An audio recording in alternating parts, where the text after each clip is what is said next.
The death of my happiness arrived on a Tuesday, delivered by a mail carrier named Steve, who looked apologetic as he handed me the envelope. Steve knew.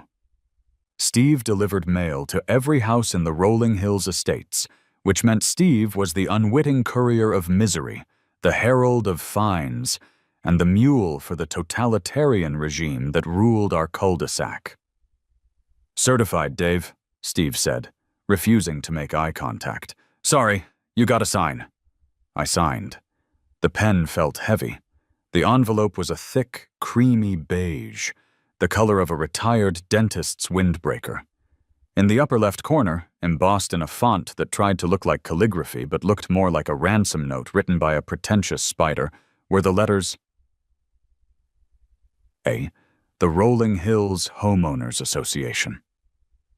I stood in my driveway, the asphalt radiating the humid July heat through the soles of my sneakers, and stared at the letter. I didn't open it immediately. I knew what it was. It was a kill order. I walked back, up the drive, past my Ford F-150, which I was required to park inside the garage because commercial-looking vehicles were considered visually aggressive, and around the side of the house. I needed to look at it one last time before I read the verdict. My pond. It wasn't just a hole in the ground. It was 3 months of my life. It was sweat, blood, and a minor lower lumbar strain. It was the only thing in my life that didn't involve spreadsheets, tax codes, or the soul-crushing fluorescent lights of my accounting firm. I was a forensic accountant. I spent my days looking for embezzlement and fraud. I spent my life hunting for mistakes. But this pond? This pond was perfect. I had hand-selected the slate for the coping. I had installed a terrifyingly expensive 3-stage biofiltration system that hummed with a quiet, reassuring vibration. The water was gin-clear, cycling through a custom waterfall that created a sound frequency specifically designed to lower cortisol levels. It was my zen. It was my church. And next Tuesday, it was supposed to be the home of 6 Japanese high-back koi, currently swimming in a holding tank in Oregon, waiting for me to wire the final payment. "It really is a shame," a voice grated from the sidewalk. "It draws so many insects." I stiffened. I knew that voice. It was a voice that could curdle milk. It was a voice that sounded like styrofoam rubbing against a window pane. I turned slowly. Linda. Linda commanded the sidewalk like a general surveying a battlefield. She was the president of the HOA, a title she treated with more gravity than the presidency of the United States. She was wearing her combat gear, a floral blouse that assaulted the eyes, khaki capris that ended at a precise regulation length, and a visor that battled her stiff, bleached hair for dominance. She held a clipboard. She always held a clipboard. I was convinced she slept with it. "Good afternoon, Linda," I said, keeping my voice level. I squeezed the certified letter in my hand. "There are no insects. The water is moving at 3,000 gallons per hour. Mosquitoes can't lay eggs in moving water. It's basic biology." "Biology is not in the bylaws, David," she said, stepping onto my grass. She stopped immediately, looking down at her feet, then back up at me with a smirk. "Your St. Augustine looks a little parched. Are you adhering to the even-odd watering schedule?" "I water when the law allows, Linda. What is this?" I held up the letter. "That," she said, pointing a manicured finger that looked like a bird of prey's talon, "is a notification of violation. Article 4, Section B, Paragraph 9. No permanent standing water structures exceeding 10 gallons in volume shall be erected visible from the street or neighboring properties without a unanimous vote of the Aesthetic Committee." "It's not visible from the street," I argued, stepping between her and the pond. You have to walk halfway up my driveway to see it. I can see it from the sidewalk if I stand on my toes, she countered. And Gary can see it from his second-story bedroom window. He says the glare from the water distracts him while he's trying to read. Gary is legally blind, Linda. The only thing distracting Gary is his own reflection. She didn't laugh. Linda had had her sense of humor surgically removed in the late 90s to make room for more audacity. The board met last night, she said, checking her nails. We passed an emergency interpretation of the statute. We have classified your project as an unauthorized hazard pool. You have 7 days to fill it in, resod the area, and return the grade to its original slope. If you fail to comply, the fine is $500. 500? I choked. That's standard for a shed violation. This is landscaping. $500 a day, she corrected, a cruel glint in her eyes behind her oversized sunglasses. Retroactive to the start of construction. By my calculation, you've been digging for 12 weeks. Do the math, David. You're an accountant. I did the math. My stomach dropped into my shoes. You want to fine me $40,000 for a koi pond? We want compliance, David. We want aesthetic cohesion. We don't want, she waved her hand at my masterpiece, swamps. It's not a swamp, I snapped, my patience fracturing. It's a filtered ecosystem. It increases property value. It attracts vermin, she said, turning on her heel. 7 days. The clock started this morning at 8:00 a.m. She walked away, her flip-flops smacking against her heels. Smack, smack, smack. It was the sound of a ticking bomb. I stood there for a long time. I looked at the water. I looked at the pump housing I had camouflaged with a fake rock. I thought about the koi in Oregon. I thought about the $40,000. I went inside, opened a beer, and sat at my kitchen table. My wife, Sarah, was at work. It was just me, and the silence of a house that was suddenly very expensive to live in. I wasn't a rebel. I wasn't a guy who fought the law. I paid my taxes. I drove the speed limit. I returned my shopping carts. But there was something about the way she had said swamp. There was something about the glee in her eyes. It wasn't about the rules. It was about power. It was about a woman whose children didn't call her anymore, finding a way to make someone pay attention to her. I pulled out my laptop. I downloaded the HOA covenants, conditions, and restrictions, CC&Rs. It was a 240-page PDF file that took 3 minutes to load. I spent the next 6 hours reading. I read about fence heights. I read about approved shades of beige. There were 14. I read about the prohibition of unnatural statues. Poor Mrs. Higgins had to decapitate her garden gnome in 2019. I scoured Article 4, Section B. She was right. They had me. The language was intentionally vague. The board reserves the exclusive right to define hazard, structures based on community safety and aesthetic harmony.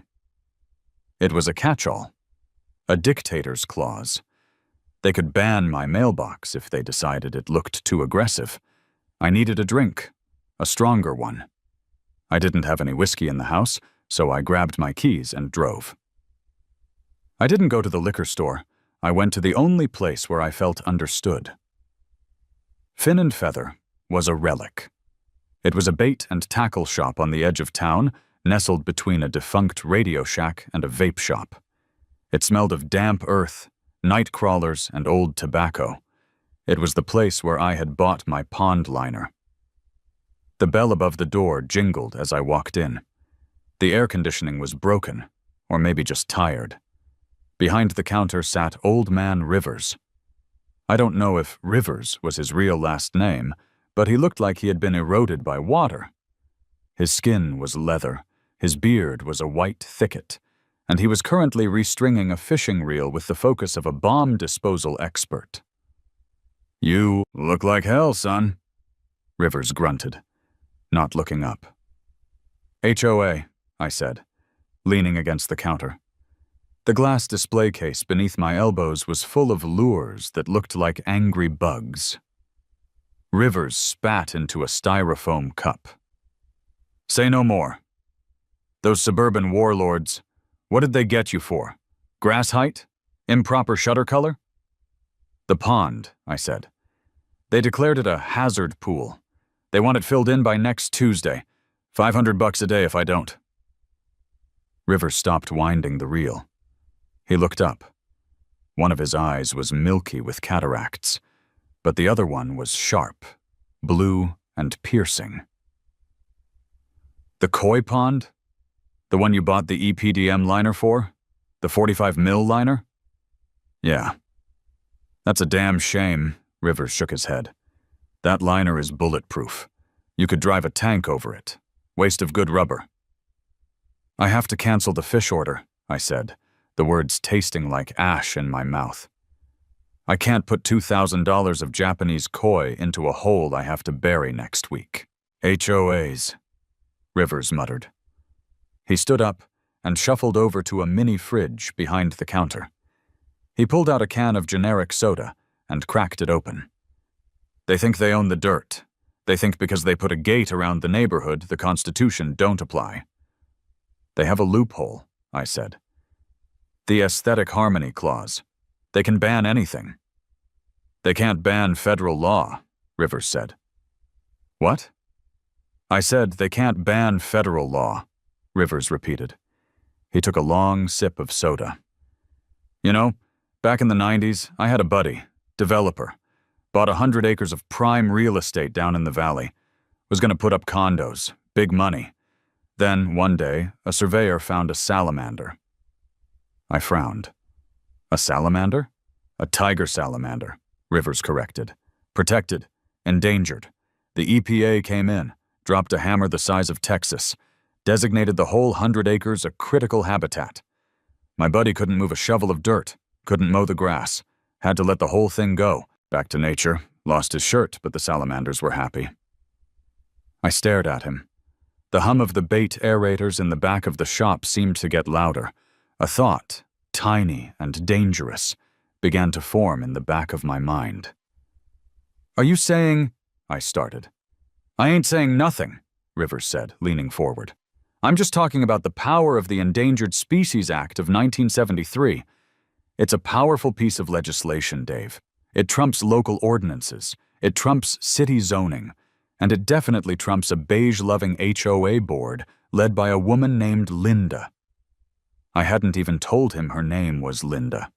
Rivers just knew. "Hypothetically," I said, my heart starting to thump against my ribs, "if a man-made pond, were to suddenly become the home of a protected species, what happens?" "Well," Rivers scratched his beard, "if the species is established, meaning they are living, feeding, and potentially breeding, then that water becomes sacred ground. You can't drain it. You can't fill it. You can't even disturb the vegetation around it without a permit from the U.S. Fish and Wildlife Service.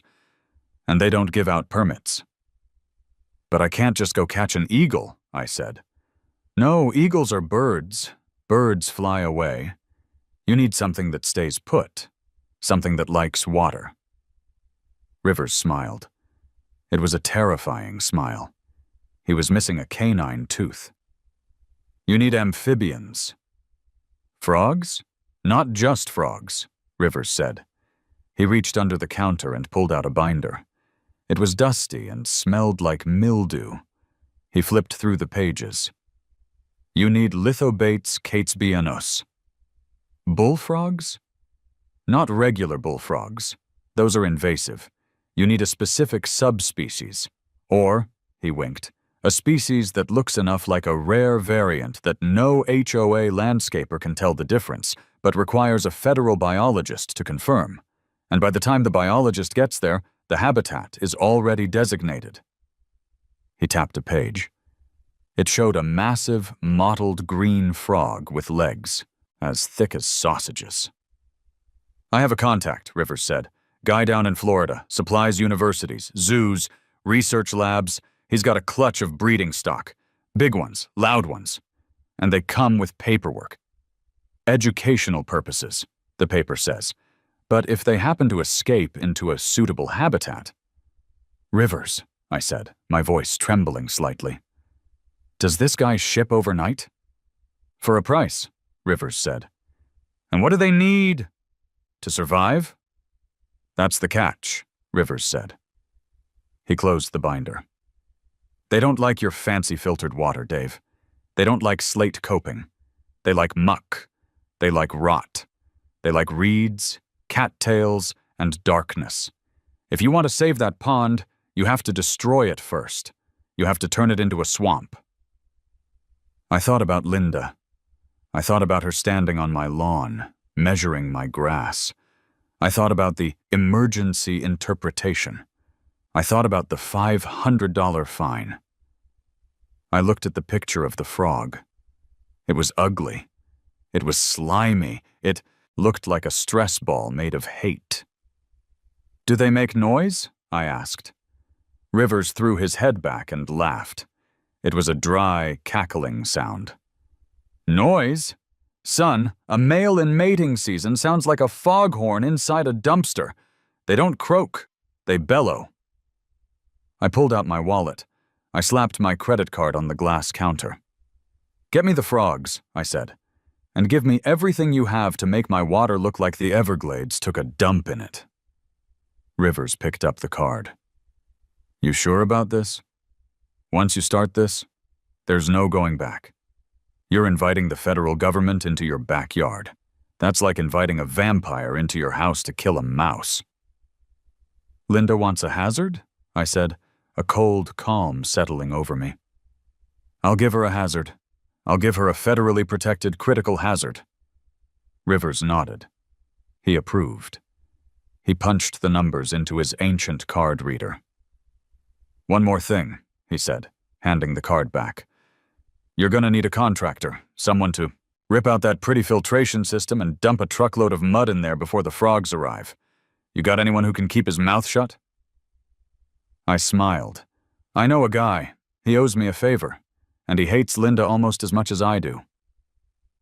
The die was cast. The war had begun, and the weapon of mass destruction was arriving via FedEx priority overnight. I called Vinny at 9:45 p.m. on Wednesday night. It was late to call a contractor, but Vinny wasn't exactly a 9-to-5 kind of professional. Vinny operated in a time zone that existed solely within his own head, usually dictated by when the Jets game ended or when his van decided to start. "Vinny's concrete and other stuff," he answered on the fourth ring. I could hear the distinct sound of a bowling alley in the background. "We pour it, you floor it. What do you need?" "Vinny, it's Dave. Dave Miller, the patio guy from last year." "Davey!" His voice boomed. "The slate guy. The guy with the fussy grout lines. How's the patio? Did that sealant hold up? I told you that German stuff is liquid gold." "The patio is fine, Vinny. It's perfect. Listen, I have an emergency, a landscaping emergency. I need you here tomorrow morning. First light." There was a pause. I heard the crash of bowling pins. "Tomorrow? Davey, I'm booked. I got a driveway in Sycamore Ridge. Mrs. Gableman. She wants exposed aggregate. It's a whole thing." "I'll pay you double," I said. "Cash. No receipt." The silence on the other end was heavy with calculation. Vinny was a simple man, but he was a capitalist at heart. "Double? What are we talking here? You want another patio? A retaining wall?" "I want you to destroy my pond," I said. "Excuse me?" "I want you to take the pond, the one I spent 3 months building, and I want you to make it wrong. I want you to unlandscale it. I need muck, Vinny. I need mud. I need it to look like a place where a mafia hitman would dump a body in a movie from the 80s. Davy, Vinny said, his voice dropping low. Are you drunk, or are you in trouble? Do we need to call someone? I'm in trouble with the HOA, I said. Linda. She's trying to fine me into poverty. Linda? Vinny practically spat the name.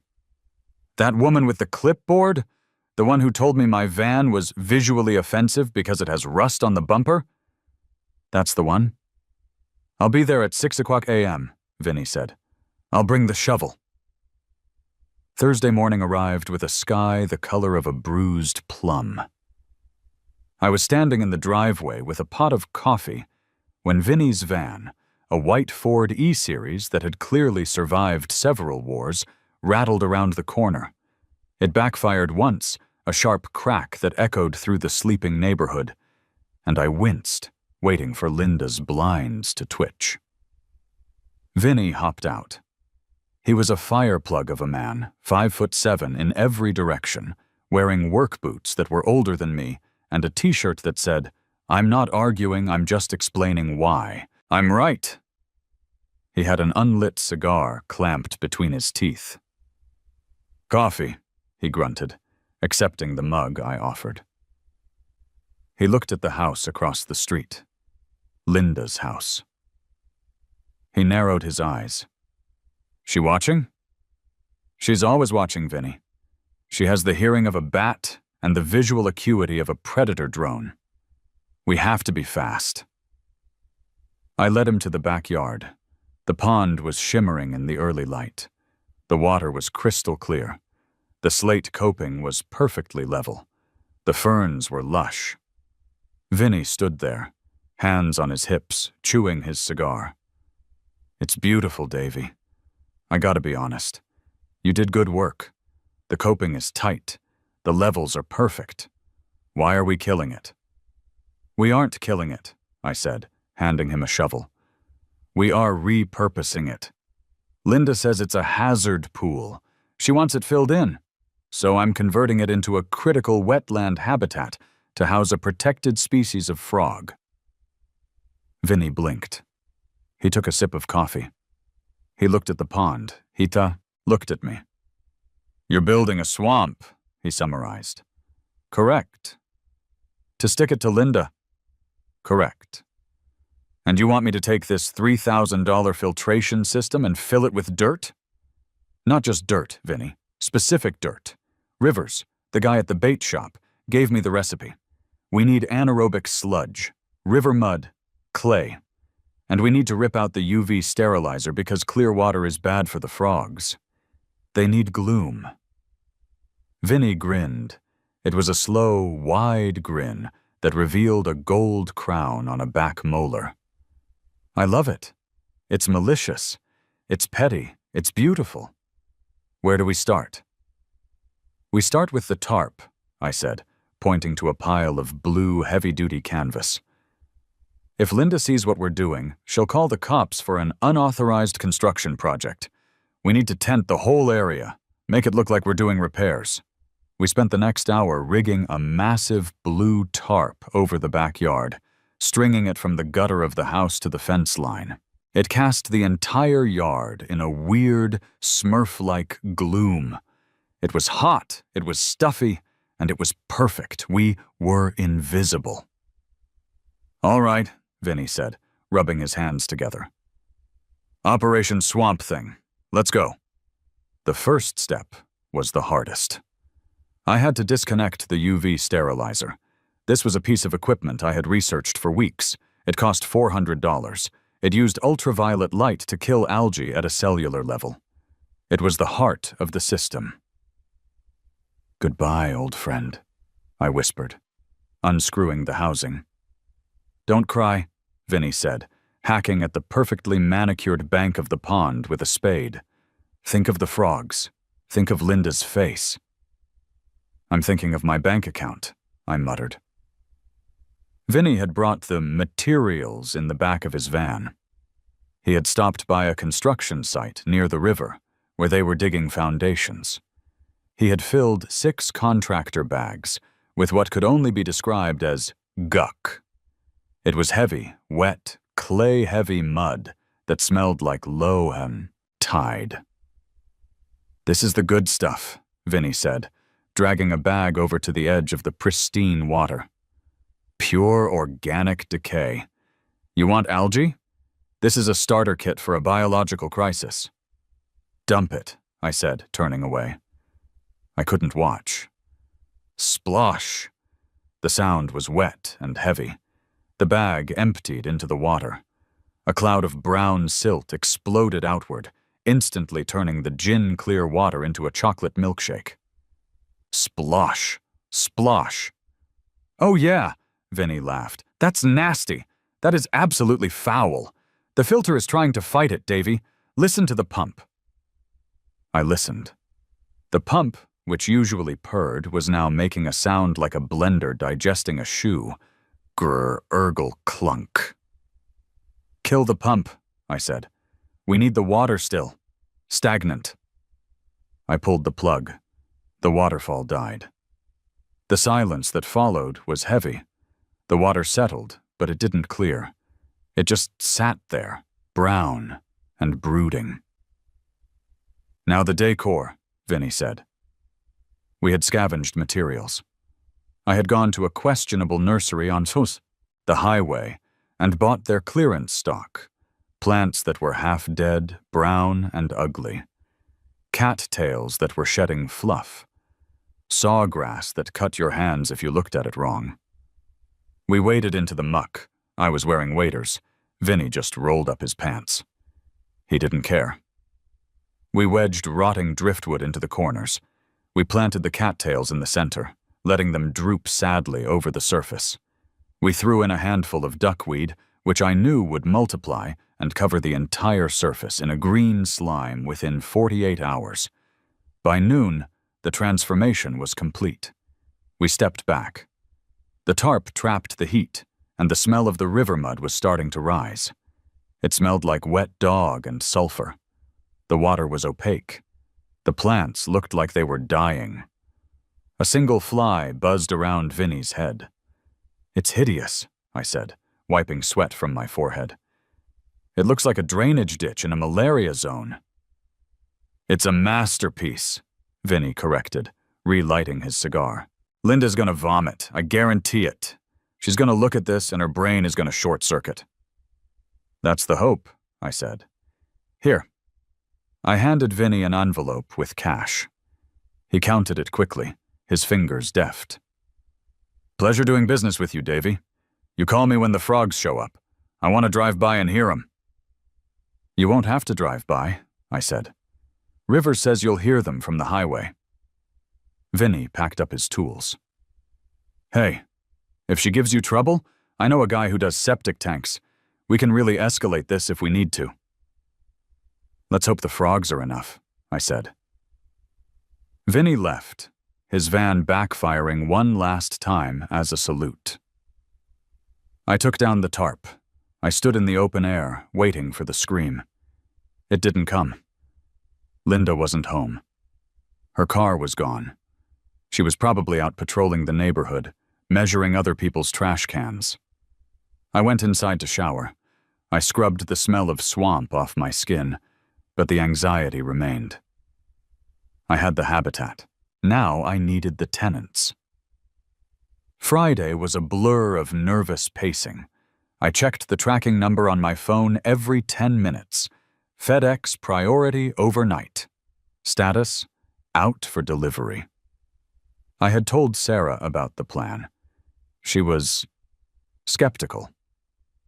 "You're turning our backyard into a swamp?"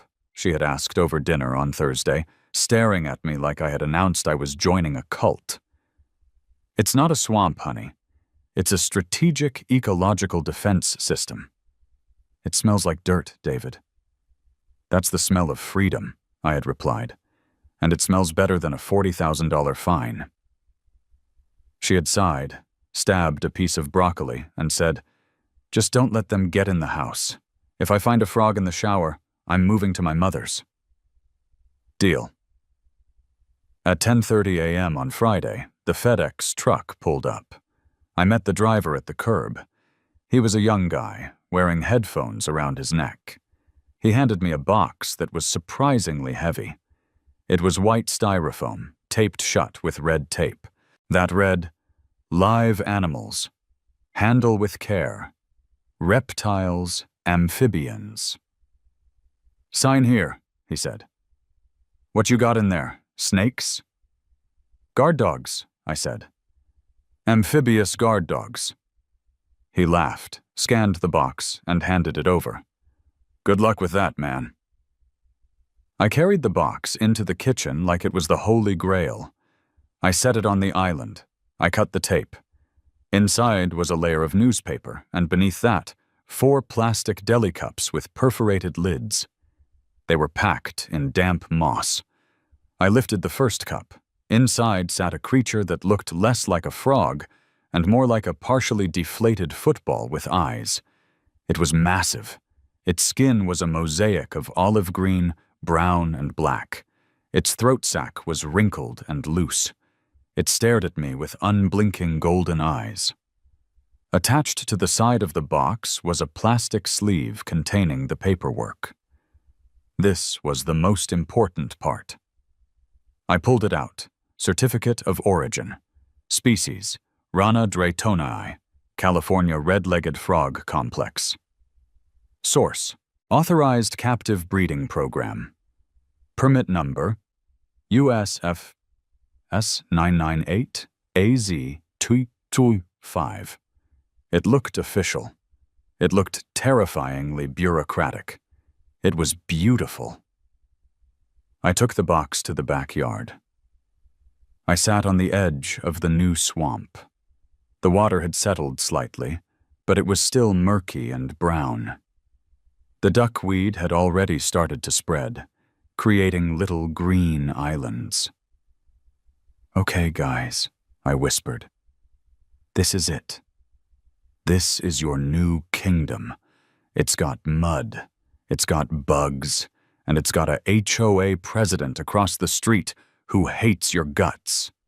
Do your worst." I opened the first lid. The frog didn't move at first.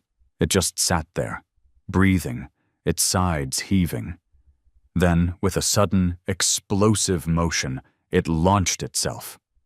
Plop! It hit the water. It didn't splash so much as it punched a hole in the surface. It disappeared instantly into the muck. I released the other 3. Plop, plop, plop. The general, the colonel, the major, and the captain. I had named them. It felt appropriate. They were my soldiers. I sat there for an hour, watching the water. Nothing happened. No croaking. No movement. Just ripples. Panic started to set in. Had I killed them? Was the water too dirty? Was the temperature wrong? Had Vinny's mud contained something toxic? "Please," I whispered. "Please be alive." Just as I was about to grab a net to check, a head broke the surface near the rotting log. It was the general. I knew it was him because he was the biggest. He pulled himself up onto the log, his wet skin glistening in the sun. He looked around the yard. He looked at the house. He looked at the fence. He looked comfortable. He shifted his weight, settled his back legs, and closed his eyes. He was home. I went back inside and taped the laminated "Critical Habitat" sign to the inside of my sliding glass door, facing outward. Now, all I needed was for Linda to come home. Saturday passed in a tense silence. The frogs were quiet. They were acclimating. Rivers had told me this would happen. "Give them 24 hours to mark their territory," he had said. "Once they feel safe, they'll start calling for the ladies." I spent Saturday pretending to garden, just so I could be outside. I saw Linda's car return. I saw her walking her poodle, a nervous little thing named Princess that looked like a cotton ball with anxiety issues. She stopped at the end of my driveway. She peered towards the back. She couldn't see the water from there, but she could see the lack of construction activity. 7 days, David, she yelled from the sidewalk. You have until tomorrow morning. I don't see a cement mixer. You won't need one, I yelled back, waving a trowel. I took care of it. It better be filled in, she warned. If there is one drop of standing water, I'm fining you. She walked on. I looked back at the swamp. The general was still on his log. He hadn't moved. He was like a gargoyle. Sunday morning. The deadline, 9 o'clock a.m. I was awake at 5 o'clock a.m. I couldn't sleep. I sat in the kitchen drinking coffee, watching the sun come up over the fence. The light hit the pond. The mist was rising off the water. It actually looked kind of natural, in a prehistoric land before time sort of way. At 7 o'clock a.m., I heard it. It started low, a vibration. I felt it in the floorboards before I heard it with my ears. Rumph. I froze. Rumph. It was deep. It was resonant. It sounded like a cello being played by a bear. Then a second voice joined in, slightly higher pitched, but just as loud. Juggo-rum, juggo-rum. I ran to the back door. The general was inflated. His throat sac was the size of a grapefruit. He was bellowing. The colonel was answering him from the cattails. Juggo-rum, juggo-rum. It was loud. It was incredibly loud. It echoed off the brick siding of my house. It bounced off the neighbor's fence. I started laughing. I couldn't help it. It was the sound of sweet, slimy victory. At 8:55 a.m., the doorbell rang. I walked to the front door. I checked the peephole. Linda. She was wearing her Sunday best, a pastel yellow pantsuit that made her look like a hostile banana. She had her clipboard. She had Gary, the treasurer, and Susan, the secretary, with her. They looked like a firing squad. I opened the door. Good morning, Linda, I said. You're early. The deadline is 9 o'clock a.m., she said, tapping her watch. It is 8:58. We are here to inspect the remediation. Of course, I said, stepping aside. Please, come through to the back. I have the fine paperwork ready, Gary mumbled, clicking a pen. Gary was a man who enjoyed paperwork the way normal people enjoyed ice cream. You won't need the pen, Gary, I said. We'll see about that, Linda said, marching through my house. She didn't take off her shoes. I didn't care. In 10 minutes, she wasn't going to care about shoes either. We walked through the kitchen. The sound of the frogs was audible even through the double-paned glass. Grump. Linda stopped. What is that noise? My new filtration system, I lied. It's very powerful. I slid open the glass door. The sound hit us like a physical wave. Juggo-rum, juggo-rum.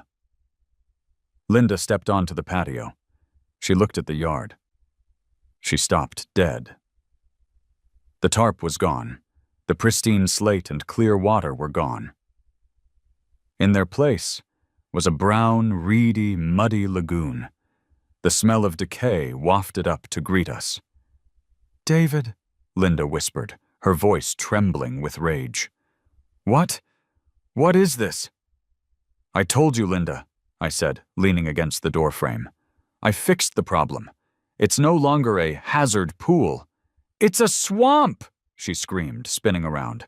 It's a filthy, disgusting swamp. You've made it worse. This is an abomination. Actually, I said, it's a habitat. It's a sewer, she pointed at the water. Look at it. It's brown. It's grump. The general let out a call so loud that Susan actually jumped and dropped her clipboard. Linda stared at the log. The general stared back. He looked enormous. He looked smug. "Is that a toad?" Linda asked, horror dawning on her face. "That," I said, "is a bullfrog. Specifically, a very rare, very special bullfrog." "I don't care if it's the Prince of Wales," Linda shrieked. "Get a net! Get a shovel! Kill it! Kill it now!" "I wouldn't do that if I were you," I said calmly. "Gary!" she barked. "Go get that thing out of there!" Gary hesitated. He looked at the water. He didn't want to ruin his loafers. "Linda, Do it, Gary! That is a direct order from the board!" Gary sighed and stepped off the patio onto the grass. He started walking toward the water. "Gary?" I called out, my voice sharp. "Stop!" Gary stopped. I reached into my back pocket and pulled out the laminated sheet. "Gary," I said, "do you like federal prison?" Gary turned around. "What?" "That frog," I said, pointing to the general, "is protected by the United States government. If you disturb him, touch him, or even look at him too aggressively, you are violating the Endangered Species Act." I held up the paper. "So," I smiled, "who wants to go to jail first?" The silence that followed was broken only by the sound of the general, who let out a long, satisfied croak. Jug-a-rum. The game was on. Linda snatched the laminated paper from my hand with a speed that defied her age. Her acrylic nails clicked against the plastic like tiny daggers. She brought it up to her face, squinting through her oversized sunglasses, scanning the text for a weakness, a typo, anything she could use to tear my defense apart. "This is garbage," she scoffed, waving the sheet in the air. "It's internet garbage. You probably printed this off Wikipedia." "Critical habitat. You live in a cul-de-sac, David, not a national park. This is a residential zone zoned for single-family occupancy, not amphibian occupancy." "Actually," I said, keeping my voice calm, the kind of calm you use when talking to a toddler holding a knife. "The Endangered Species Act doesn't care about zoning. It cares about habitat. And thanks to Vinny's excellent landscaping work, this is now a prime wetland environment." "It's a mud puddle!" she screamed. "Gary, ignore him. He's bluffing. It's a frog. It probably costs $5 at a pet store. Get the shovel." Gary looked at me. He looked at the paper in Linda's hand. Then he looked at the general, who was currently watching us with the heavy-lidded boredom of a creature that had survived millions of years of evolution and was unimpressed by suburban politics. "Linda," Gary said, his voice wavering, "it says 25 grand per violation." "He typed it himself," Linda shrieked. "It has a seal," Gary pointed out, squinting at the document. "It looks like the Department of Interior seal, the one with the buffalo." "It's a clip art buffalo," Linda was vibrating now. She turned on me, her eyes practically glowing with malice. "You think you're funny? You think you can hold this neighborhood hostage with a fake document and a few slimy animals? I'm calling the police, right now. I'm going to have you arrested for fraud, creating a public nuisance, and unauthorized livestock farming." "Livestock?" I raised an eyebrow. "I'm not milking them, Linda." "Shut up!" She fumbled for her phone, her fingers shaking so hard she dropped it once before dialing 911. I stood there, arms crossed, and waited. This was the gamble. If the cops showed up and laughed at me, if they told me to drain the swamp, I was done. I'd be out 40 grand, and I'd be the laughingstock of the Rolling Hills estates. But if Rivers was right, if the mere threat of federal bureaucracy was enough to terrify local law enforcement, then I had a chance. "Yes!" Linda shouted into the phone. "I need an officer at 42 Maple Drive immediately. There is a dangerous situation. A neighbor has..." created a biohazard. He's threatening board members. He has wild animals loose in the yard." She paused, listening to the operator. "No, not a tiger," she snapped. "Frogs. Giant, aggressive frogs. And he's claiming they're federal agents. Just send someone." She hung up and glared at me. "They're coming. You better hope you look good in handcuffs, David." I didn't answer. I just walked over to the patio chair, sat down, and took a sip of my coffee. It was cold, but it tasted like victory. We waited for 20 minutes. It was the longest 20 minutes of my life. The general let out a few experimental croaks, testing the acoustics of the new swamp, but mostly he just sat there, being large and illegal. Finally, a squad car rolled around the corner. It wasn't just any squad car. It was a Dodge Charger with the push bar on the front, the kind they send when they think someone might actually be dangerous. The car stopped in front of my house. The door opened, and out stepped Officer Miller. I knew Miller. He was a veteran on the force, a guy with a thick mustache and a waistline that suggested he enjoyed the local bakery a little too much. He coached the junior varsity baseball team. He was a good guy. But he also looked incredibly tired. He walked up the driveway, hitching up his duty belt, his eyes scanning the group. Linda, looking like she was about to explode. Gary, looking like he wanted to be abducted by aliens. And me, sitting on my porch drinking cold coffee. "Morning, folks," Miller said, his voice gravelly. "Dispatch said something about dangerous animals and threats." "Officer Miller!" Linda practically lunged at him. "Thank God. You have to arrest him. Immediately." Miller blinked. "Arrest who? Dave?" He looked at me. "Dave, what did you do? Did you park the truck in the driveway again?" "I wish it were that simple, Jim," I said, standing up. "It's not a truck," Linda yelled. "It's biological warfare. Come see. He's turned his backyard into a cesspool and he's breeding monsters." Miller sighed. It was a long, heavy sigh that contained the weight of 1,000 domestic dispute calls. "All right, let's see the monsters." We led him to the back. When Miller stepped onto the patio, he stopped. He looked at the brown water. He looked at the rotting logs. He looked at the swarm of gnats hovering over the cattails. "Well," Miller said, tilting his cap back, "that's certainly a landscaping choice, Dave. Last time I was here for the BBQ, didn't this used to be a nice stone pond?" "It's a habitat restoration project," I said. "It's a hazard," Linda interrupted. "It violates Article 4, and the noise. Listen to it." Right on cue, the general decided to introduce himself to the law. He inflated his throat sac, which looked alarmingly like a balloon about to pop, and let out a sound that vibrated the fillings in our teeth. "Juggo rum. Juggo rum." Miller actually took a step back, his hand instinctively drifting toward his taser. "Jesus, what the hell is that?" "That," Linda shrieked, pointing a trembling finger, "is the nuisance. He put them in there on purpose, to torture us. Make him kill it, officer. Shoot it." Miller looked at the frog. The frog looked at Miller. "Ma'am," Miller said slowly, "I am not going to shoot a frog. I have a lot of paperwork to do today, and discharged weapon at amphibian is not a report I want to write." "Then cite him," Linda demanded.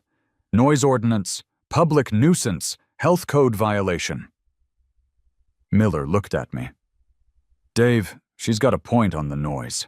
That thing sounds like a cow stuck in a well.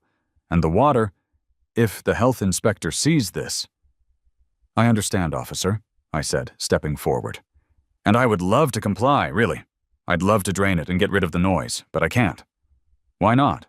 "Because," I said, handing him a fresh copy of the laminated document, I had printed 5, "my hands are tied by the federal government."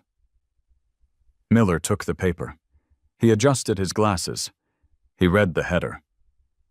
Endangered Species Act? He muttered. California red-legged frog complex? Yes, sir, I said, putting on my best concerned citizen voice. See, I was trying to create a natural pond, and it turns out the environment was just too perfect. These frogs, they just moved in. And according to Section 9 of the Act, interfering with a critical habitat, or harassing the animals by suppressing their natural calls, is a federal felony. Miller looked up from the paper. He looked at me. There was a glimmer of recognition in his eyes. He knew I was full of it. He knew frogs didn't just move in to a suburban New Jersey backyard overnight. But he also saw the paperwork. And he saw Linda. So, Miller said, scratching his mustache, you're telling me that if I make you turn off the water or remove the frogs, I'm ordering you to commit a crime? A federal crime, Jim, I said softly, and I think that would make you an accessory. I checked the statutes. Penalties start at $25,000 and up to a year in prison, for each frog. I pointed to the swamp. There are 4 of them. Miller whistled low.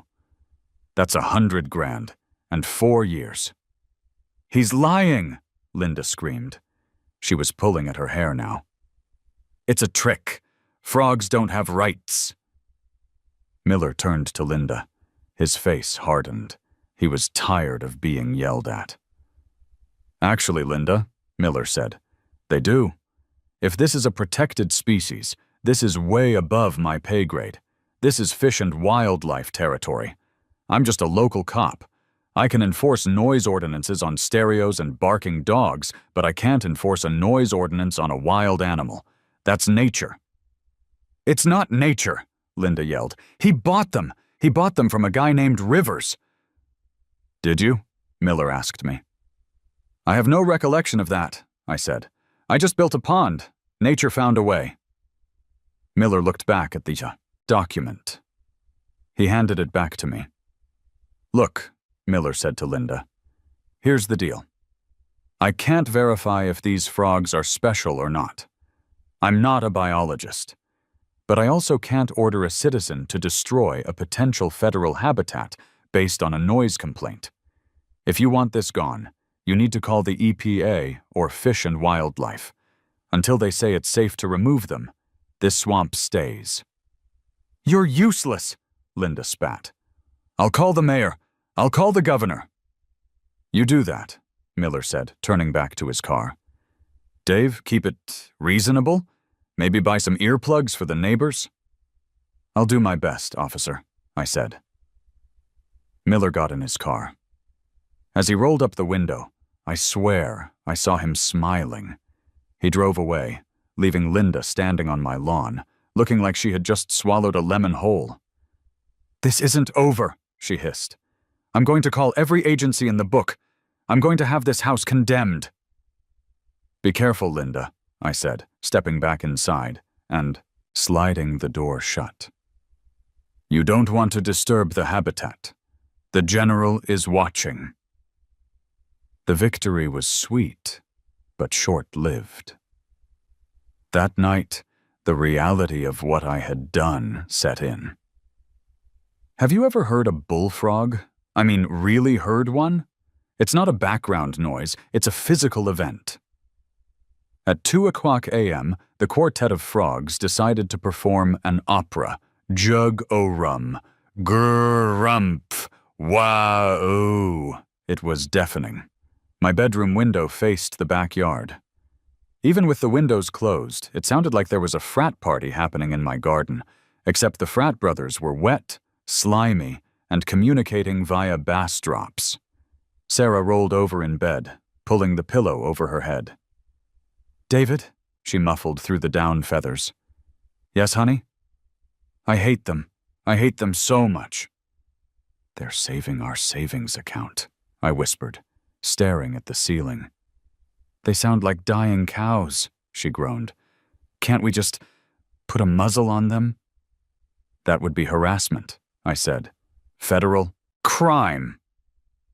I'm going to harass you in a minute, she threatened. I didn't sleep that night. I lay there, listening to the general bellow his lust into the suburban darkness. But every time I started to get annoyed, I thought of Linda across the street.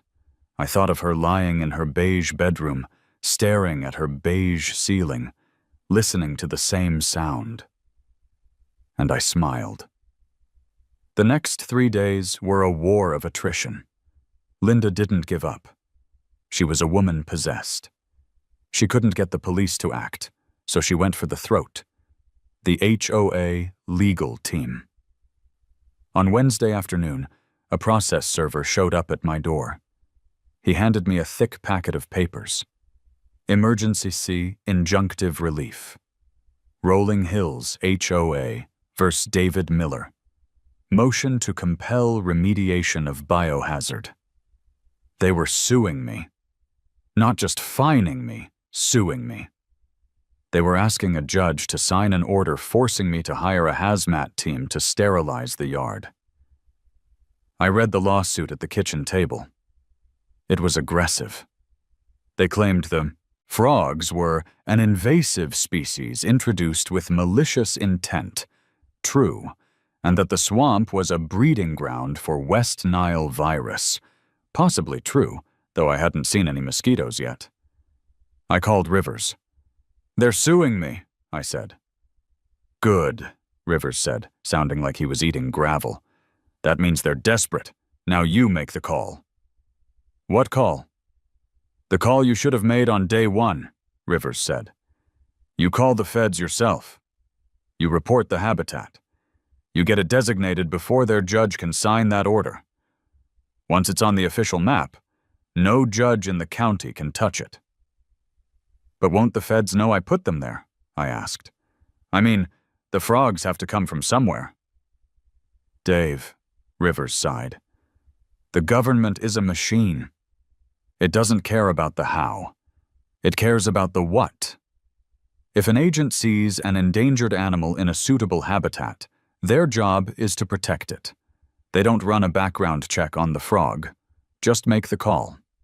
Tell them you're a concerned homeowner who discovered a rare species and you want to protect it from aggressive development." "Aggressive development," I repeated.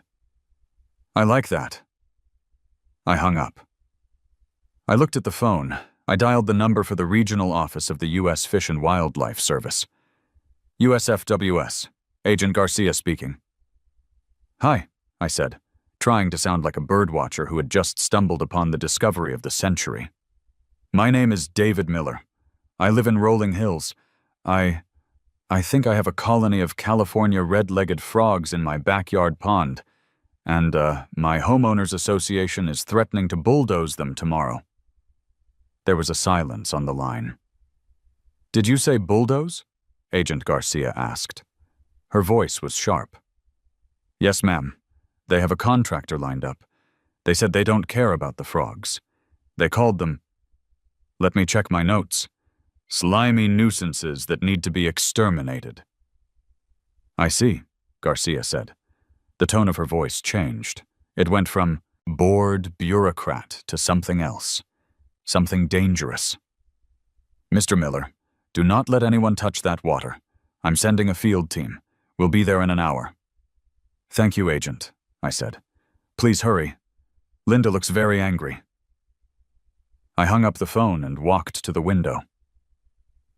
Outside, a truck was pulling up. It wasn't the police. It wasn't FedEx. It was a black pickup truck with Emerald Landscapes and Excavation stenciled on the side. A man hopped out. He was huge. He looked like he ate rocks for breakfast. He was carrying a sledgehammer. Linda walked out to meet him. She pointed at my house. She pointed at the backyard. She handed him a piece of paper, probably the HOA work order. The man nodded.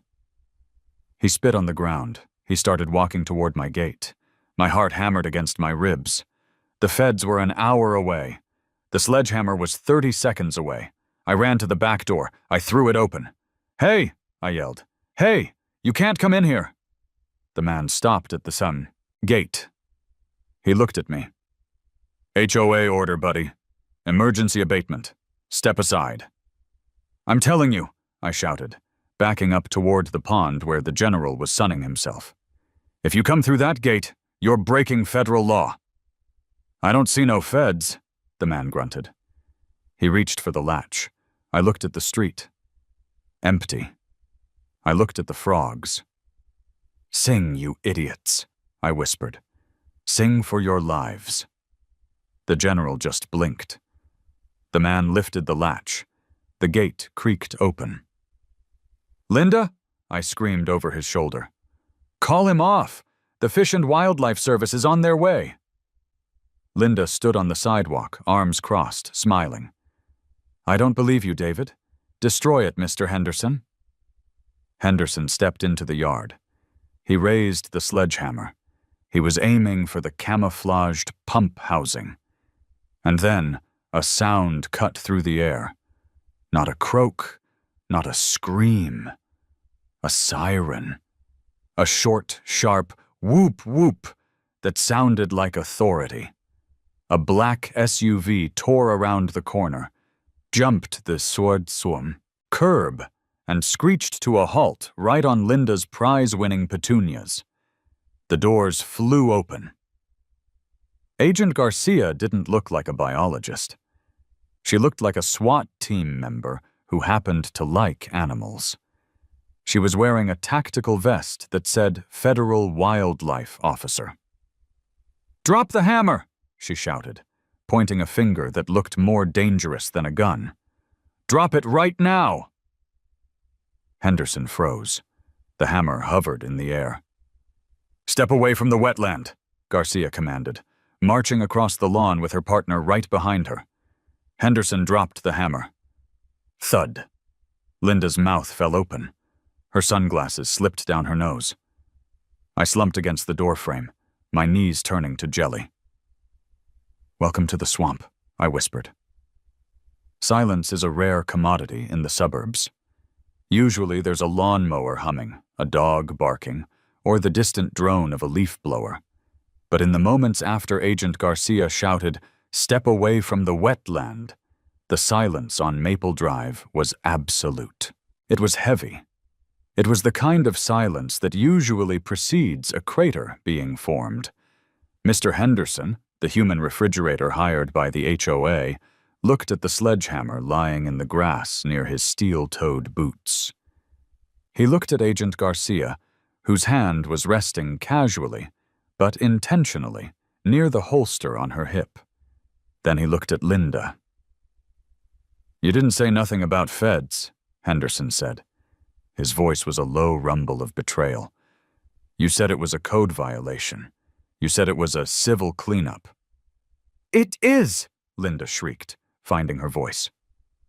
She marched down the driveway, her heels clicking on the asphalt like angry castanets. She pointed a finger at Agent Garcia. Who are you? You can't just drive onto private property and start shouting orders. I am the president of the Rolling Hills Homeowners Association, and this man is under contract to perform emergency remediation on a biohazard. Agent Garcia didn't blink. She didn't even look at Linda at first. She kept her eyes locked on Henderson. Sir, Garcia said, her voice ice cold. I'm going to ask you one time. Are you a licensed contractor in the state of New Jersey? Yeah, Henderson grunted. Emerald Landscapes. Licensed and bonded. Good, Garcia said. Then you are aware that under Title 16 of the United States Code, the destruction of a habitat designated as critical for the survival of an endangered species is a felony punishable by up to $50,000 in fines and 1 year in federal prison per count? Henderson paled. The color drained from his face so fast he looked like he'd been bleached. I didn't know. Ignorance of the Endangered Species Act is not a defense, sir, Garcia said. Now, pick up your hammer. Put it in your truck. And if I see your vehicle within 500 feet of this property again without a federal warrant, I will impound it. Am I clear? Henderson didn't look at Linda. He didn't ask for his check. He snatched the sledgehammer from the grass like it was made of radioactive lava, sprinted to his truck, and peeled out. The screech of his tires was the sound of a man realizing he almost traded his freedom for a $200 landscaping gig. We were left with the silence again. And Linda. Linda turned to Garcia, her face a mask of indignation. "You chased him away. That was HOA resources. You have no jurisdiction here. This is a private community." Agent Garcia finally turned her full attention to Linda. She stepped forward, entering Linda's personal space in a way that made Linda take a stumbling step back into her own azaleas. "Ma'am," Garcia said, pulling a badge from her vest.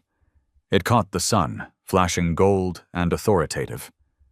"My name is Special Agent Garcia, U.S. Fish and Wildlife Service. My jurisdiction is the United States of America. That includes your cul-de-sac." "He called you, didn't he?" Linda spat, pointing at me. I was still huddled by the back door, trying to look like a victim. "He's lying. He put those frogs there. It's a prank." "We take all reports of endangered species seriously," Garcia said. "Now step aside. We are going to conduct a site survey."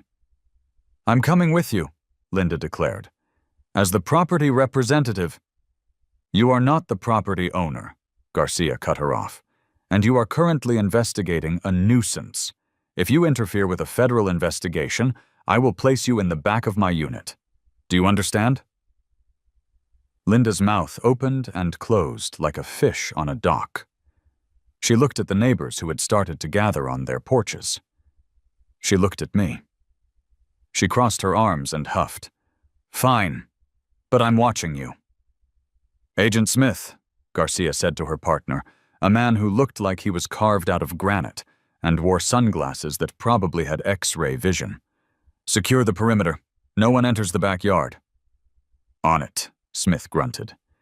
He moved to the side gate, standing in front of it like a bouncer at the Club of Legal Amphibian Protection. "Mr. Miller?" Garcia looked at me. "Lead the way." I swallowed hard. "Yes, ma'am, right this way." Walking into the backyard with the agents felt like walking to the gallows, except the executioner was potentially going to be a frog. This was the moment of truth. If Rivers had sold me common bullfrogs, Lithobates catesbianus, and lied about the subspecies, Garcia would know in 10 seconds. Then I'd be the one in handcuffs for wasting federal resources and filing a false report. We stepped onto the patio. The smell hit us first, the earthy, rot-rich scent of Vinnie's imported muck. "Smells active," Smith noted, pulling a pair of latex gloves from his pocket. "It's natural," I squeaked. Garcia walked to the edge of the water. She squatted down, her eyes scanning the waterline. She moved with the focus of a predator. "Mr. Miller," she said without looking back, "how long has this water feature been in this state?" "Oh, the swamp state?" I stammered. "About a week. I was building a koi pond, you see, and then I just stopped filtering it. And the vegetation just appeared." "Vegetation doesn't just appear in established clumps of sawgrass, Mr. Miller," she said dryly. She reached out and touched a cattail. "This looks like it was transplanted from a riverbank." I may have added some plants to encourage biodiversity," I lied. "I wanted to help the local ecosystem." "I'm sure you did." She stood up. "Where are the animals?" "Usually on the log," I pointed. "Or in the reeds." We waited. The water was still. The gnats buzzed. "Maybe they're sleeping?" I offered weakly. "Frogs don't sleep like people, Mr. Miller," Smith said. He pulled a device from his belt. It looked like a Geiger counter, but I assumed it was some kind of audio recorder. Just as the tension was becoming unbearable, just as I was sure they were going to write me a ticket for wasting their time, the water rippled. A massive head broke the surface, then the shoulders, then the rest of him. The general climbed onto his throne, the rotting log. He looked bigger than usual. Maybe it was the humidity. Maybe he knew he had an audience. He glistened in the sunlight, his green and brown mottled skin looking ancient and regal. Garcia froze. She slowly reached for a pair of binoculars hanging around her neck. She lifted them to her eyes. She stared for a long time. 10 seconds. 20 seconds. "Smith," she whispered, "take a look at the dorsolateral folds." Smith stepped forward and took the binoculars. He peered at the general. The general blinked slowly. "Prominent," Smith muttered, "extending around the tympanum. And look at the hind legs, that red wash on the underside." "I see it," Garcia said. She lowered the binoculars. She looked at me. Her expression was unreadable. "Mr. Miller, where did this animal come from?" "I told you," I said, my palms sweating. "I came out one morning to drink my coffee, and he was just sitting there, looking at me like he owned the place." "And the others?" "There are 3 more. They just showed up. I guess they liked the ambiance." Garcia looked at the pond. She looked at the deliberately placed logs. She looked at the imported mud. She knew. She absolutely knew. You don't get 4 adult Rana draytoni, a species native to California and parts of the Southwest, showing up in a New Jersey suburb by accident. But she also looked at the fence. She looked at Linda, who was peering over the top of the privacy fence on a ladder she must have dragged out of her garage. Garcia sighed. It was the sigh of a woman who had to choose between paperwork and justice, and decided that sometimes chaos was a form of justice. "It is highly unusual," Garcia said loudly, clearly for Linda's benefit, "for this species to migrate this far north. However, given the rapid climate shifts and the exceptional quality of this habitat, it is not impossible." Shito turned to Smith. "Confirm identification. Rana draytoni, California red-legged frog complex. Status, threatened under the ESA." Smith nodded. "Confirmed. We have a breeding population." My knees almost gave out. I wanted to hug Agent Garcia. I wanted to hug the frog. "So," I asked, trying to keep my voice steady, "what does that mean? Can I keep the pond?" Garcia turned to me. Her face was stern. "Mr. Miller, you don't keep this pond. You are now the custodian of a federal habitat. This is no longer just your backyard. It is a biological asset of the United States Department of the Interior." She reached into her vest and pulled out a roll of yellow tape. "Smith," she said, "tape it off. 10-foot buffer zone from the water's edge. Post the signage." "Yes, ma'am." "And Mr. Miller?" Garcia stepped closer. "If I find out you bought these on the internet, I will arrest you. Do we understand each other?" "I have no idea how to use the internet, ma'am," I lied. "Good." She turned toward the fence where Linda's head was bobbing like a frantic puppet. "Ma'am, get off that ladder. You are disturbing a federal survey." Linda's head disappeared instantly. The next hour was a flurry of official activity that I watched with a mixture of awe and terror. Agent Smith didn't just tape off the pond.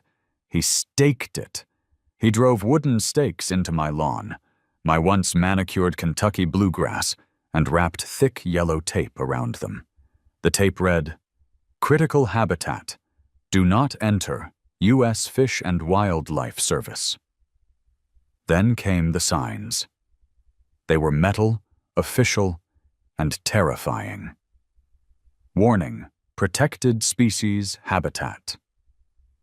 Any person who harasses, harms, pursues, hunts, shoots, usus, wounds, kills, traps, captures, or collects any endangered or threatened species in this area is subject to civil and criminal penalties. They placed one facing the house, one facing the neighbor's fence, and one specifically facing the street, right where Linda could see it from her kitchen window. When they were done, my backyard looked like a crime scene involving a swamp monster. Agent Garcia met me on the porch. She was holding a clipboard with a carbon copy form. "Sign here," she said. "This acknowledges that you have been notified of the presence of a protected species and understand the restrictions." I signed. "What are the restrictions?" "No draining," she listed, ticking them off on her fingers. "No filling, no chemical treatments, no pesticides within 50 feet, no introduction of predatory fish, so your koi are out of the question." "I can live with that," I said. "And," she added, looking me dead in the eye, "no noise abatement. If they sing, let them sing." "They sing a lot," I admitted. "That's the sound of a healthy ecosystem," she said. She tore off the pink copy and handed it to me. "We'll be back in 2 weeks to check water quality. If the pH balance is off, we'll let you know what to add." "Wait," I said. "You're going to help me maintain it?" "We manage the habitat, Mr. Miller. You just provide the land. Congratulations. You're a conservationist." She walked back to the SUV. Smith followed. They got in, the blue lights finally flicking off. As they backed out of the driveway, Garcia rolled down her window. "Nice frogs, Dave," she said. Then she winked. They drove off. I stood there, holding the pink slip. I looked at the yellow tape. I looked at the signs. I was safe. Or so I thought. The victory lap didn't last long. Linda was not the kind of woman who accepted defeat. She was the kind of woman who, when told the bridge was out, would drive her car into the ravine just to prove the map wrong. An hour after the feds left, I saw her car backing out of her driveway. She was on the phone. She looked furious. I went inside and made a sandwich. I sat by the back door and watched the general. He was asleep, or meditating, or planning his next felony. At 4:00 p.m., my phone rang. It was an unknown number. "Hello? Mr. Miller, this is Greg Patterson. I'm the attorney for the Rolling Hills Homeowners Association." "Hello, Greg," I said, taking a bite of my sandwich. "If you're calling to congratulate me on my new federally protected status, thank you." "I am calling," Greg said, his voice dripping with billable hours, "to inform you that while the HOA acknowledges the unique jurisdictional issues regarding the water feature, we are not without recourse." "Recourse?" I asked. "Greg, I have a sign in my yard that threatens prison time if you touch my mud. What recourse do you have?" "The bylaws," Greg said smoothly, "cover more than just water features. I'm looking at your file. It seems you have a perimeter fence." "Yes, it's standard. 6-foot cedar." "Actually," Greg said, "according to the survey on file, your fence is 6 feet, 2 inches in some places due to ground settling. The maximum allowable height is 6 feet, strictly enforced." "You're kidding me." "We are not. Furthermore," he continued, "the federal designation protects the habitat. It does not protect the rest of your property. The HOA board, specifically Mrs. Linda Kerensky, has called an emergency inspection of your roof, your siding, your driveway sealant, and your grass height. If we find a single violation, we will lien your house." "This is harassment," I said. "This is compliance," Greg said. "We'll be there tomorrow at noon with a laser level. Have a nice day." He hung up. I stared at the phone. They were going to nickel and dime me to death. They couldn't touch the frogs, so they were going to burn down everything around the frogs. I looked at the backyard. The yellow tape fluttered in the breeze. I needed to escalate. I had won the battle of the pond, but I was losing the war of the property line. I walked outside. The general was awake. He looked at me. "They won a war?" I asked him. "Grump," he replied. "You're right," I said. "Defense is good, but offense is better." I went to the garage. I didn't have a laser level. I didn't have a law degree. But I had something better. I had the contact information for the Friends of the Swamp local chapter, and I had a copy of the HOA bylaws that I had memorized. I flipped to Section 12, Community Gatherings and Educational Events. Educational events regarding local wildlife and nature conservation are permitted in residential zones between the hours of 10 o'clock a.m. and 6 o'clock p.m., provided they are open to the community. I smiled. I went back inside and opened my laptop. I logged on to the neighborhood Facebook group. Post, free educational event. Come meet the Rolling Hills Miracle Frogs. Rare and endangered species viewing. Tomorrow at 12:00 p.m., right when the HOA inspection is scheduled. Kids welcome. Free popsicles. I hit post. Then I called the local elementary school science department. "Hi," I said to the receptionist. "How would you like a field trip to a federally designated critical habitat tomorrow? I can guarantee giant frogs." If Linda wanted to inspect my roof, she was going to have to do it while wading through 30 excited third graders and a local news crew. Scene.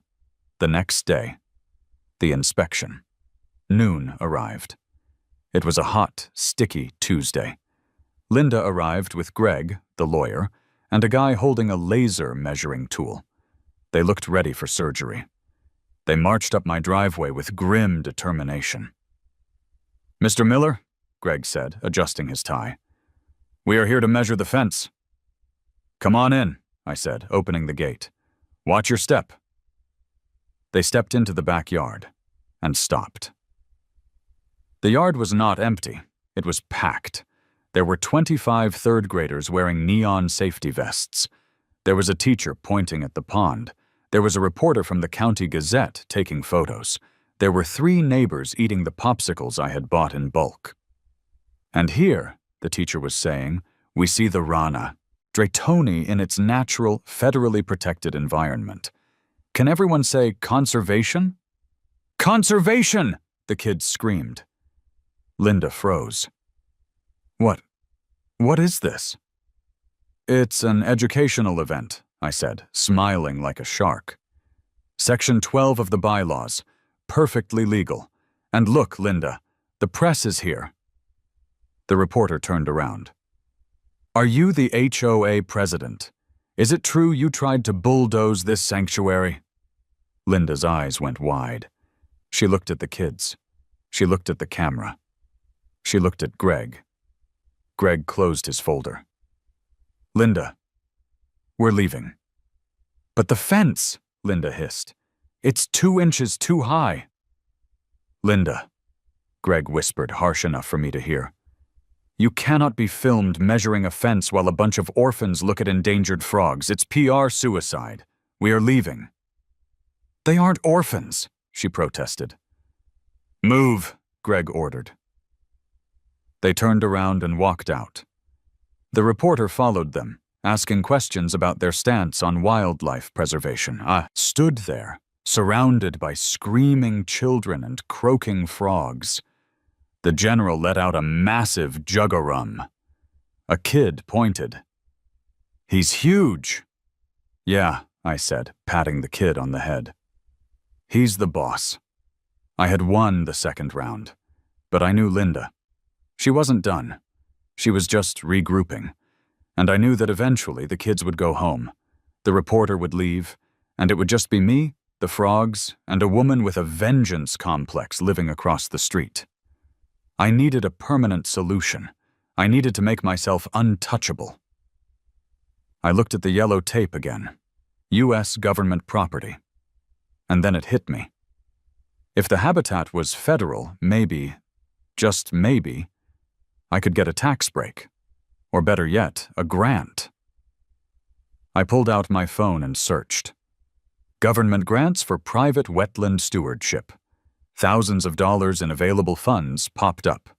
Grants for fencing, grants for water management, grants for educational signage. I grinned. "Hey kids," I shouted. "Who wants to help me build a permanent observation deck?" The war wasn't over, but I was starting to enjoy the fight. The truce lasted exactly 4 days. 4 days of uneasy silence from across the street. 4 days where Linda's blinds remained drawn, her car remained in the garage, and the only movement on her property was the automatic sprinklers that hissed at 4:00 a.m. like mechanical snakes. I should have known it was the calm before the storm. You don't embarrass a woman like Linda in front of the local press and a gaggle of third graders without consequences. She was regrouping. She was sharpening her knives. In the meantime, I had my own offensive strategy. The internet is a dangerous place for a bored man with a vendetta, but it is a gold mine for a man with a federally designated wetland. I had spent 3 nights scouring the deepest corners of the Department of the Interior's website. I learned things about wetland stewardship that would bore a normal person to tears, but made me giggle like a schoolgirl. Specifically, I found the Urban Habitat Enrichment Grant, Section 404C. It was a program designed to encourage private landowners to enhance and monitor critical habitats in residential zones. It offered reimbursement for necessary infrastructure. I applied on Tuesday. Because the government usually moves at the speed of a sloth on sedatives, I expected to hear back in 6 months. But apparently, when you mention Rana Draytonii, the celebrity of the frog world, your application gets flagged. On Friday, I got the email. Approved. Funding allocation, $12,500. I stared at the screen. I called Rivers.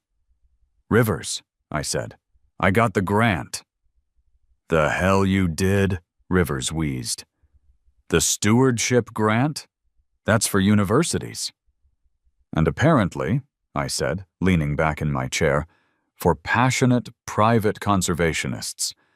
I have 12 grand, Rivers, and the grant specifically covers observation and security infrastructure." "What are you gonna build?" "I'm thinking a tower," I said. "A tower?" "An observation deck for scientific study.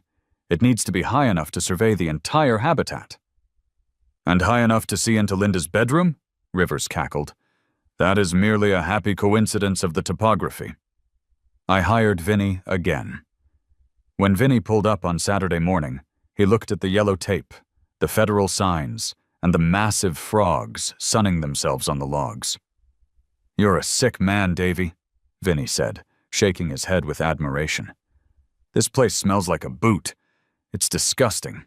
I love it." "We have a new project, Vinny. Federal contract." "Federal?" Vinny straightened up. "Does that mean I gotta pay taxes on this one?" "Let's not get crazy. But I need you to build a structure. A lifeguard chair, but bigger. I want a 10-foot-tall wooden platform right at the edge of the water, with a roof and a spotlight." "A spotlight?" "For nocturnal observation," I said. "Linda is going to lose her mind." "That's the goal. Can you do it by Monday?" "For federal money, I'll do it by tonight." We built it. It was a monstrosity. We used pressure-treated lumber that was a shade of green that didn't exist in nature. It stood 10 feet in the air, towering over the fence line. From the top platform, you could see the entire pond. You could also see directly into Linda's kitchen, her living room, and if the angle was right, her soul. We mounted a high-powered LED searchlight on the railing, pointed directly at the habitat, and incidentally at Linda's driveway. At dusk, I climbed the ladder. I sat in the plastic lawn chair I had bolted to the platform. I cracked a beer. The general croaked below me. Jug o' rum. I flicked on the spotlight. A beam of pure, blinding white light cut through the darkness, illuminating the swamp, the frogs, and the entire front facade of Linda's house. It was glorious. I saw Linda's curtains twitch. Then I saw her back door fly open. She stormed out into her backyard, shielding her eyes against the glare. "Turn that off!" she screamed. "It's brighter than the sun. You're blinding me." "It's a nocturnal survey," I shouted down from my tower. "I'm counting the mating calls. Science never sleeps, Linda." "It's harassment." "It's grant-funded infrastructure," I yelled back. "Call the Department of the Interior if you have a complaint about their equipment." She stood there for a moment, bathed in the peripheral glow of the searchlight, looking like a villain caught in a prison break. Then she turned around, marched back inside, and slammed the door. I took a sip of beer. Checkmate. But I was wrong. It wasn't checkmate. It was merely putting the king in danger. And Linda was about to flip the board. Section 6. The Midnight Raid Sunday night. 2:00 a.m. The frogs were loud tonight. The humidity had spiked, and the quartet was singing a ballad of lust that was shaking the window panes. I was asleep, dreaming of a world where HOAs were illegal and grass height was a personal choice. I woke up to a sound. It wasn't a croak. It wasn't a splash. It was the hum of an electric motor. I lay there for a second, listening. It sounded like a vacuum cleaner, but deeper. A rhythmic thrum, thrum, thrum. I rolled out of bed and crept to the window. I looked down at the backyard. The spotlight on the tower was off. I wasn't a total monster. I turned it off at midnight. The yard was bathed in moonlight. There was a figure in my backyard. My heart stopped. Someone had crossed the yellow tape. The figure was dressed in dark clothing. A black tracksuit, maybe? They were hunched over the edge of the pond. They were holding a hose. The hose ran from the pond, over the fence, and toward the storm drain in the street. The humming sound was a sump pump. "No," I whispered. The realization hit me like a physical blow. She wasn't trying to fill it in anymore. She was trying to drain it. If she drained the water, the frogs would leave or die, the habitat would be destroyed, and the federal designation would be void. It was the nuclear option. And it was happening right now. I didn't call the police. There wasn't time. That pump sounded powerful. In 20 minutes, my swamp would be a mud pit. I grabbed my robe. I grabbed the high-powered flashlight I kept on the nightstand. And I ran. I flew down the stairs, nearly tripping over the cat. I burst out the back door, barefoot, into the wet grass. "Hey!" I screamed. "Get away from there!" The figure jumped. The hose jerked. I clicked on the flashlight. The beam cut through the darkness and landed squarely on the intruder. It wasn't a hired goon. It wasn't Mr. Henderson. It was Linda. She was wearing a black velour tracksuit. She had a ski mask pulled halfway down, but it was bunched up on top of her head like a beanie, revealing her face. She looked manic. Her eyes were wide, her hair was a mess, and she was holding the power cord of a heavy-duty submersible pump. "Linda!" I shouted, sprinting toward her. "Stay back!" she shrieked, brandishing the power cord like a whip. "I'm ending this. I'm draining it. I'm draining the swamp." "You're committing a felony," I yelled, stopping at the edge of the yellow tape. "Linda, put the cord down. That is a federal crime scene." "I don't care," she screamed. She looked unhinged. "I can't take the noise, David. I can't take the smell.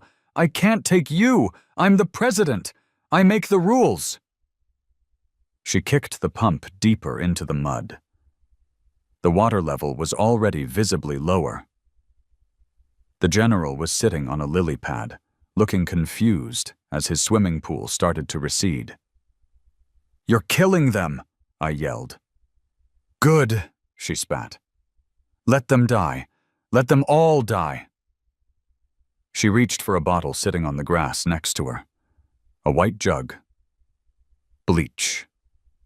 My blood ran cold. Draining it was one thing. Chemical warfare was another. "Linda, don't," I said, my voice dropping. "If you pour that bleach in there, you're not just killing frogs. You're poisoning the groundwater. You're going to prison for 20 years.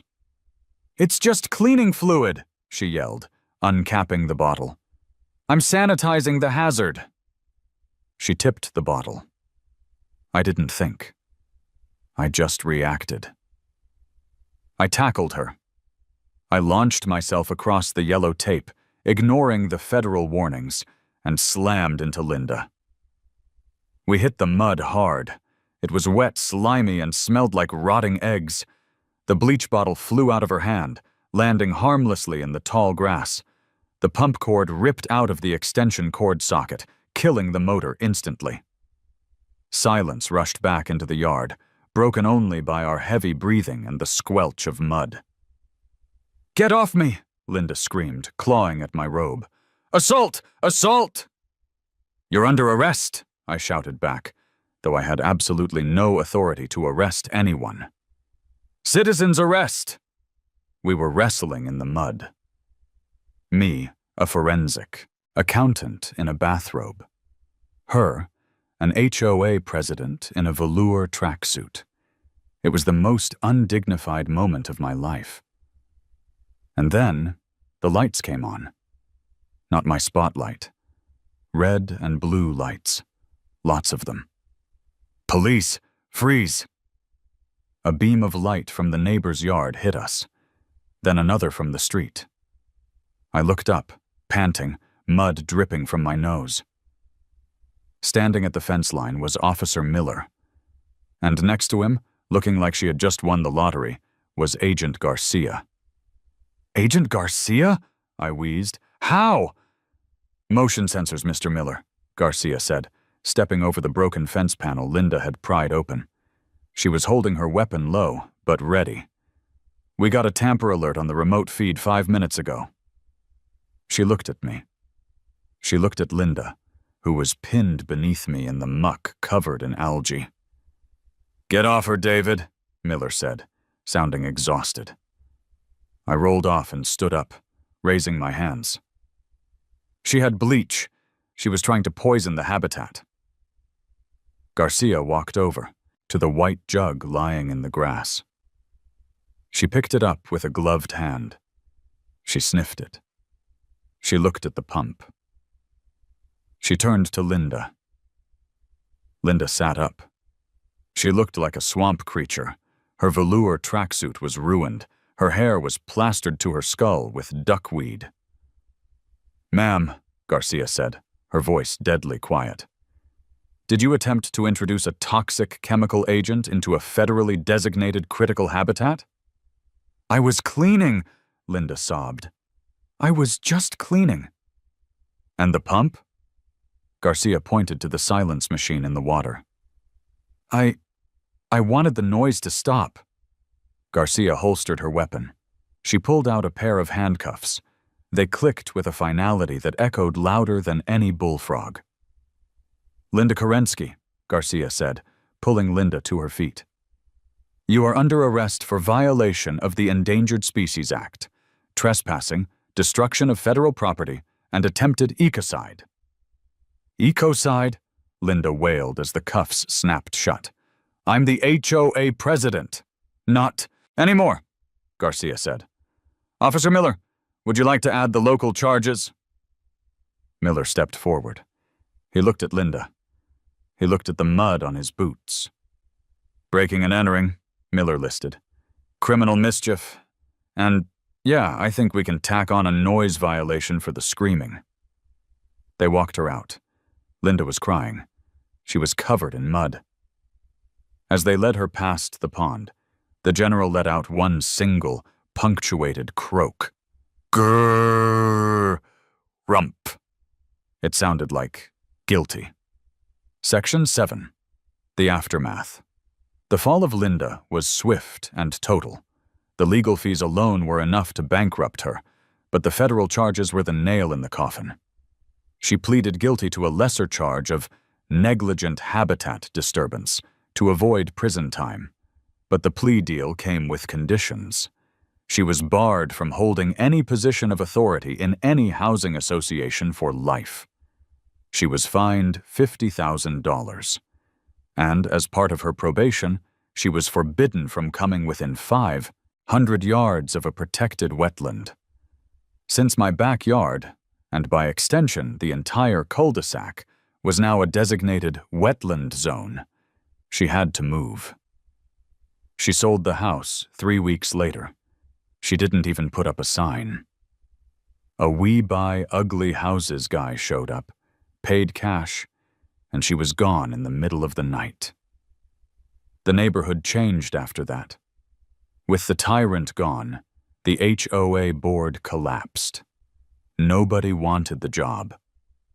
Without Linda's iron fist, the bylaws became guidelines. People started leaving their trash cans out for an extra day. Mrs. Higgins glued the head back on her garden gnome. Someone painted their front door blue. It was anarchy. It was beautiful. And the frogs? They thrived. The general and his army grew fat on mosquitoes and victory.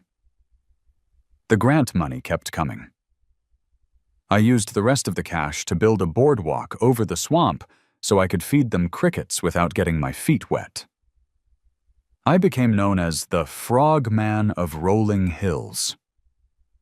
The kids in the neighborhood loved it. They'd stop by on their way home from school to look at the monsters. 6 months later, on a cool autumn evening, I was sitting on my observation tower. The spotlight was off. The sun was setting, casting a golden glow over the reeds. A moving truck pulled into Linda's old driveway. A young couple got out. They looked nice, optimistic. The husband walked over to the fence line. He saw me up in the tower. He waved. "Hi there," he called out. "We're the new neighbors, Mark and Jessica." "Hey, Mark," I shouted down. "Welcome to the neighborhood." He looked at the yellow tape. He looked at the federal signs. He looked at the swamp. "So," he said, scratching his head. "The realtor mentioned something about protected wildlife. Is that a real thing?" "Very real," I said. "Federally protected. Critical habitat." "Wow," Mark said. "That's cool. We love nature." "That's good," I said, "because nature loves you." Just then, the sun dipped below the horizon. The general woke up. "Jug o' rum." It was loud. "Jug o' rum." "Wow-oh!" Mark jumped. Jessica looked concerned. "What on earth is that?" Jessica asked. I took a sip of my beer. I looked at the swamp. I looked at the "for sale" sign that was finally being taken down across the street. "That?" I said, smiling. "That is the sound of freedom." I raised my bottle to the frogs. "Sing it, boys," I whispered. "Sing it loud." And they did. They sang into the night, a chorus of rebellion, slime, and triumph. The swamp had won, and I was its king.